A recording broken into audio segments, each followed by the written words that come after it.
Well, we should see the human body like a chain. I mean, all the parts are connected. If one link breaks, the whole chain weakens. Could you clarify that a bit more, please? Sure, let's begin with vital organs, the brain, heart, lungs, liver and kidneys. If the lungs are weak, the heart and brain will not get enough oxygen. If the heart or brain performs poorly, it will affect other organs and systems negatively. That's because the nerves from the brain reach everywhere. That's why the brain and heart are vital. Exactly. Take the kidneys. If they are slowly damaged, they can't remove enough waste properly. Although your intestines are healthy, they can't support the body effectively. And the liver, the defender of the body, if it has problems, the blood is not purified enough. If the blood is dirty, the whole body is at risk. Interesting. I like the chain examples. Let's continue. If your eyelids are damaged, your eyes are less protected. Your eyes become less protected, although your eyelashes and eyebrows are healthy. Again, if you get a bruise on your cheek, it may reach your eyes. Should I go on? Please, I'm all ears. Good. If you bump your forehead, it is not only about your forehead, your eyesight and your brain are at risk too, due to the trauma. If your chin is damaged or weak, you cannot chew the food in your mouth properly, and your stomach has to work harder to burn up all that food. If the stomach works harder, the heart does too. Like the bricks of a wall, they need each other. Similarly, when you've got an injured thumb, you cannot hold a pencil, although the palm of your hand and other fingers are fine. It's the same with injuries, I think. Absolutely. Let's clear the air a bit more. If your joints are damaged, parts around them may also be harmed. For example, with a swollen elbow, you cannot use your arm muscles properly. The harm may reach your wrist because the blood flow changes around it, so less blood flows through the veins. Similarly, your heels might not only be about your feet if they are damaged. If you wear high-heeled shoes, your knees will have to carry more weight and there will be problems. As the saying goes, one for all for one. Exactly. Take good care of all parts of your body. Your skin is not only for beauty, it protects everything, so protect it well. Remember the links, remember the chain. You see the chest from the outside, but the heart and lungs are in it. Remember these. Each part is vital.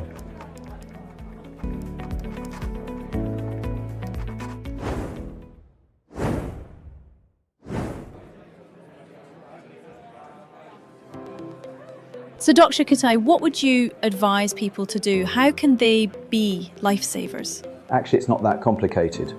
Working hard to heal is more challenging and depressing than working hard to prevent illnesses, diseases and injuries. Could you clarify that, please? Sure. When one notices a tumour, it might be too late. They may worry about cancer. When someone suffers a heart attack, it might be too late because it is the moment of survival or death. The chance to prevent it was missed. Similarly, if a loved one has had a stroke, one can't help worrying about loss of the ability to move.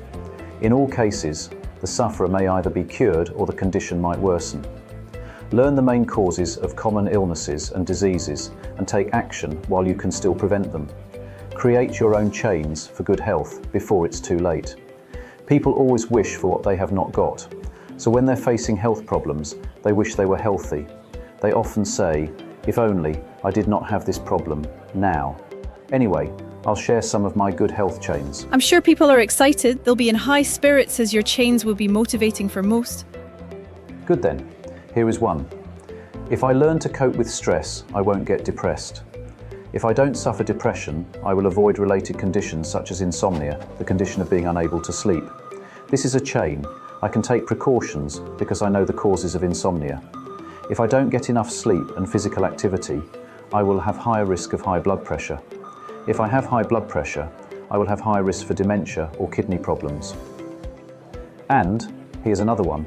If a friend has a contagious disease such as flu or the severe form pneumonia, I should keep apart.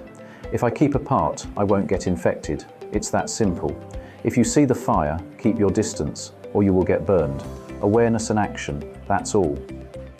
What'll happen if people don't know these? Well, they will suffer more, unfortunately. I believe people should learn them and understand what a symptom means. What exactly does it mean? If symptoms didn't appear, people couldn't do anything about their illnesses. But fortunately, they exist and act like alarms. They tell us something is wrong and we've got to do something about it. If you have an allergy, the body will react. You may sneeze, get a rash on the face or chest, feel dizzy, itchy, keep rushing to the toilet because of diarrhea. In these cases, you might suffer, but once doctors diagnose the condition, you will be given a prescription and recover soon. I wish people became more aware of symptoms in time, and I wish they could act sooner. A real peace of mind. Take nausea and vomiting as other examples. They might just be because of the weather or the food you have eaten and cause dehydration, which will come to an end soon. But if they are recurring, the condition may be life-threatening. See a doctor as soon as possible and fight for the recovery. You say symptoms may be life-saving. Absolutely. And finally, I recommend everyone to learn first aid. People should know what to do when someone chokes while eating something, sprains their ankle while walking, faints, collapses, or becomes unconscious. In these cases, most people get panicked. Would they panic if they knew first aid? Of course not. I mean, if more people had first aid skills, more lives would be saved. Thank you for this inspirational interview, Dr. Kutai. If only we didn't have a time limit. But we have to finish now. I wish we had more time too. It was my pleasure.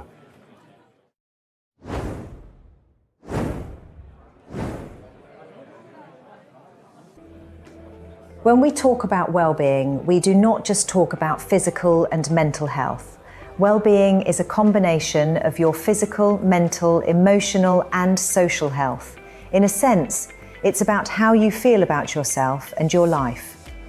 So we're talking about physical, mental, emotional, and social health in a combined form. Exactly. How can we achieve that? Well, it depends. Most people have an idea about physical health. Nutrition, I mean what you eat, exercises, getting enough sleep, etc. They are for sure essential. To me, other key factors are resilience, mindset, and mindfulness. By resilience, I mean the ability to get back to good conditions after problems. If you are not resilient, you will get stuck in difficulties. Why is that? Say you are suffering from fatigue after a tiring period. You do something to overcome it. You may take a nap, sleep, do something relaxing, or whatever. You know that you should recharge your batteries. You have the motivation, effort, and action to get out. Similarly, your resilience level gives you the effort and motivation to overcome the difficulty and get back to your healthy and happy moments. I see. What about mindfulness? There is too much about it, but let's go simple and say that it is being aware of your body, mind, and feelings. What do I mean? Awareness is the key here, knowing what is good and bad for you, what you need to heal or improve conditions. You should listen to yourself very carefully. You can begin with your friends. Cheerful and calm friends will help you a lot. Seek for them, and once you find, try to feed, flourish your friendship. Support them and they will support you. Avoid greedy people as they want more than they need. They wish they had more all the time, and thus they never have contentment. They never focus on happiness. That's vital, I think.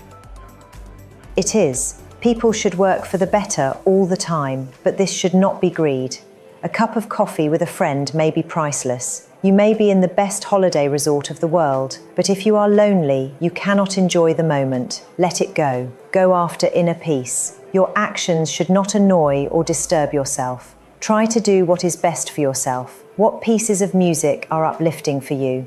Listen to them when you need. Try to unwind after each tiring and boring day in the office. Go to peaceful places often. Avoid harmful actions. All of those can't come at once. Sure, it is progress. It takes time. Value what you have. That matters. Some cannot do that.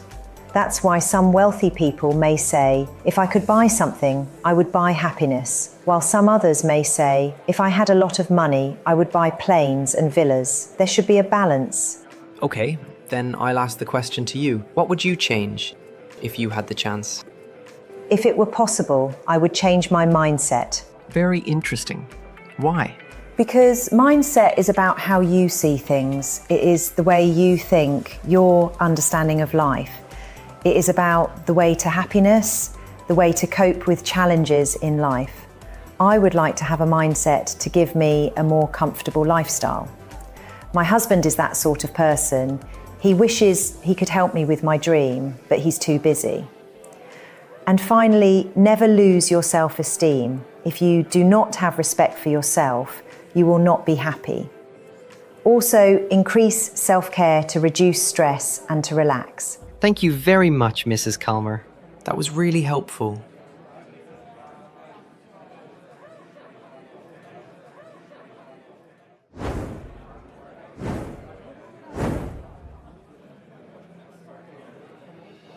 Ladies and gentlemen, we'll be talking about well-being for the future. Dr. Robert Elton is with us. Welcome, Dr. Elton. Thank you. It is my pleasure to be here. Mr. Elton, why is well-being important for the future? Well, well-being for the future depends on raising people with well-being. We all imagine a society or communities whose members have physical, mental, emotional and social health.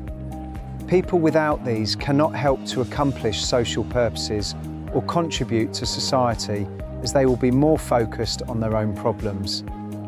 As a society, you need healthy, educated, resilient, determined members to develop because they are more focused and less likely to give up halfway through. Sustainability will not be a problem then. With people who have well-being, who are often more optimistic, more innovative, and more adaptable to changes, a society is more likely to advance and grow.